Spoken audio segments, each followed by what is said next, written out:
నమస్కారం. నేను doctor Sirisha Reddy. UGC కొత్త నిబంధనల వల్ల మన దేశం ప్రమాదంలో పొంచి ఉందా?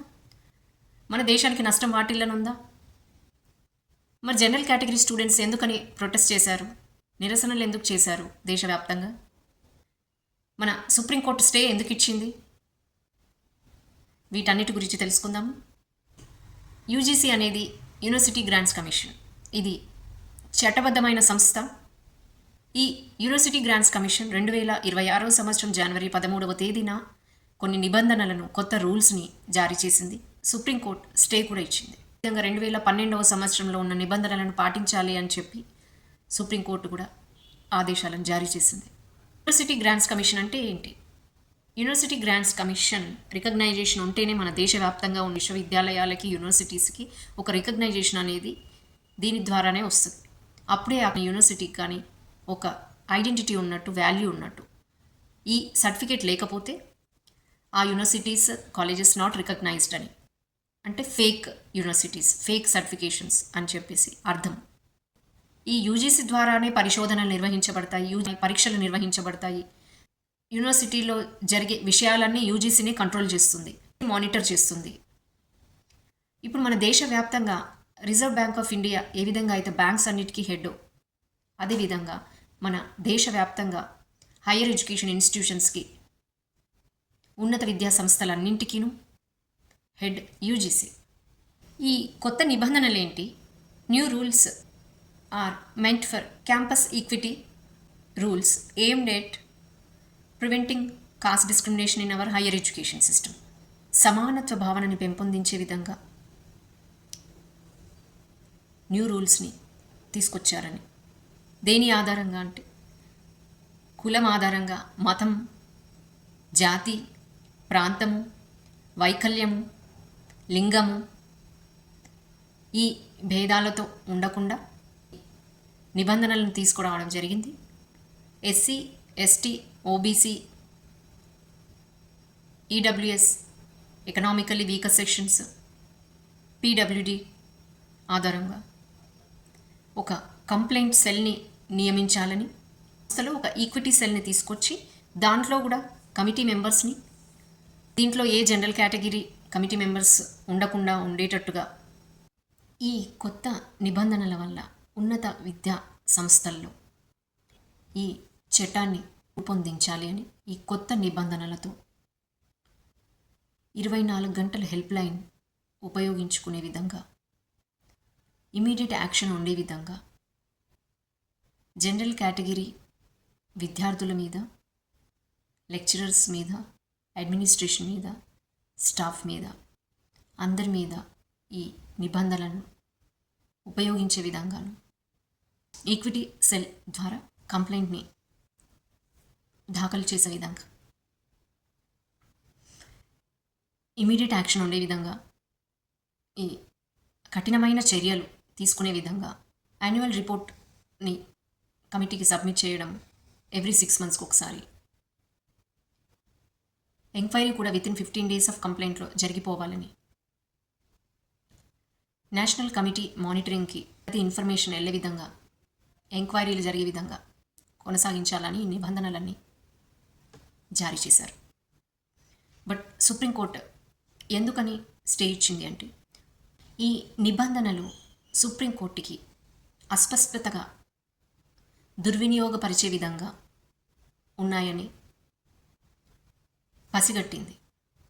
సమాజాన్ని విభజించే విధంగా ఉన్నాయి అని ఈ రూల్స్ ధర్మాసనం సూర్యకాంత్ గారు స్పష్టం చేశారు. అదేవిధంగా 2012లోని నిబంధనలను కొనసాగించాలి అని సుప్రీంకోర్టు జారీ చేసింది.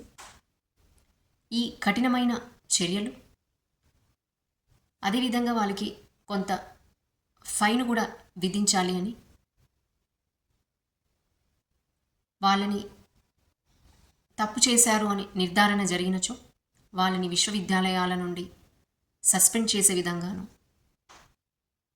వారికి మళ్ళీ అవకాశాలు లేకుండా ఇది దుర్వినియోగపరిచే విధంగా ఉన్నాయని వారు వ్యక్తం చేశారు. జనరల్ కేటగిరీ వారికి రక్షణ లేకుండా పోయింది నిబంధనల వల్ల అని ధర్మాసనం ఇంటెన్షన్స్ని వ్యక్తపరచడం జరిగింది. ఆన్లైన్ కంప్లైంట్స్ని వేగవంతం చేయాలి అని, మొబైల్ ఈక్విటీ స్క్వాడ్స్ని నిర్వహించాలి అని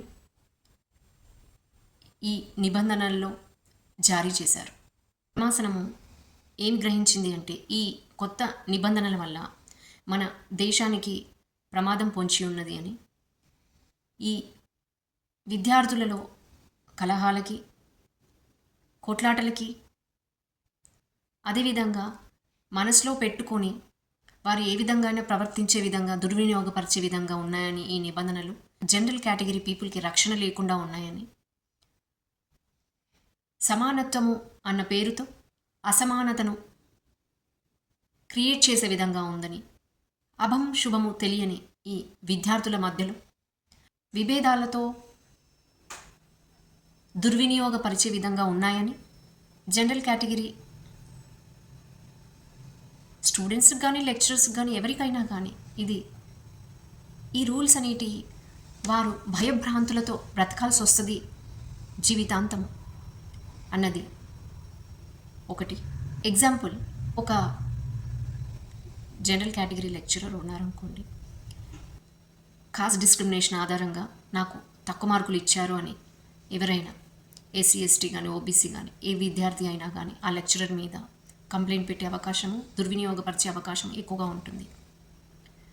అదేవిధంగా ఎవరైనా ప్రేమించుకున్నారనుకోండి, కాస్ట్ డిస్క్రిమినేషన్ ఆధారంగా నన్ను లొంగపరుచుకున్నాడు అని కంప్లైంట్ పెట్టే అవకాశం కూడా ఉంది.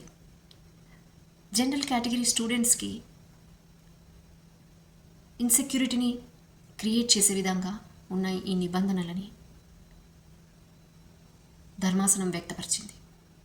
దీనివల్ల మన దేశానికి కుల వ్యవస్థని రూపుమాపే విధంగా లేవు ఇవి, కుల విచక్షణను రూపుమాపే విధంగా లేవు ఇవి.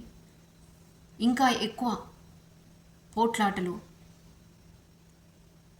అల్లకల్లోలాలు సృష్టించే అవకాశాలే ఎక్కువగా ఉన్నట్టుగా గ్రహించింది. అందుకని 2012వ సంవత్సరంలో తీసుకొచ్చిన నిబంధనలని పాటించాలి అని ధర్మాసనము వ్యక్తపరిచింది.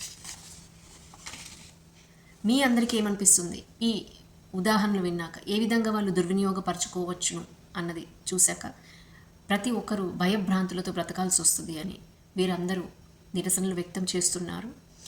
విభజించే అవకాశాలే ఎక్కువగా కనపడుతున్న ఈ నిబంధనల వల్ల ఎంతవరకు సమన్వయం అనిపిస్తుంది మనం వేచి చూద్దాం. మార్చిలో సుప్రీంకోర్టు ద్వారా ఏదైతే ఫైనల్గా